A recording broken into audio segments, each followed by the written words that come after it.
Shri Odisha blogging channel आपन स्वागत। आज वीडियो रे मु आसी पहुंची जाइछि लिंगराज मंदिर। ए चैनल रे प्रथम वीडियोटी लिंग मानकर राजा लिंगराज मंदिर रहस्यमय तथ्य उपरे जानिबा।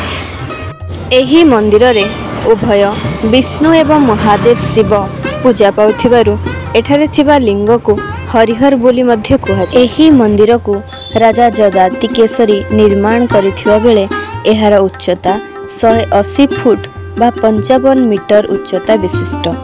राजा ललाटेन्दु केसरी द्वारा एही मंदिरर निर्माण कार्य संपूर्ण होइथिला। मंदिरटी मुख्यतः 3 भागरे विभक्त यथा नाटमंडप, जगमोहन, कर्तगृह। चलंतु मंदिरर चारिपाखरे थिबा दृश्य को उपभोग करिबा।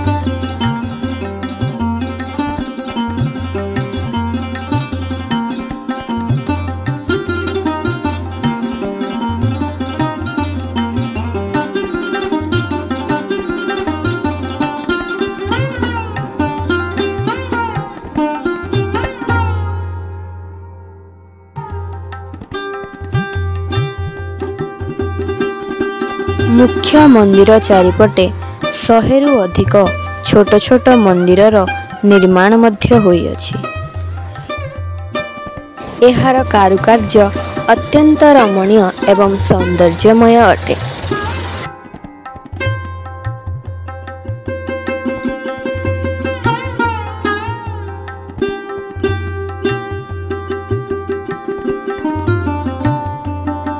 मंदिर रे शिवं को अभिषेक होथुआ बेले विष्णु को अन्नभोग लगी थाए। एठारे अनेक छोट बड़ शालग्राम रही अछि। मंदिरर प्राकृतिक सौंदर्य अत्यंत मनमुग्ध अटे। मंदिरर पार्श्वरे लागी रही अछि बिंदु सागर। विश्वास करा जाए एही जल सरोवर रे स्नान कले मोक्ष मिलता है। वीडियोटी केमिति लागिला कमेंट रे निहाती जणांतु। रहिली आज पई एतिकी, पुणी देखा हबो नेक्स्ट वीडियो रे। धन्यवाद।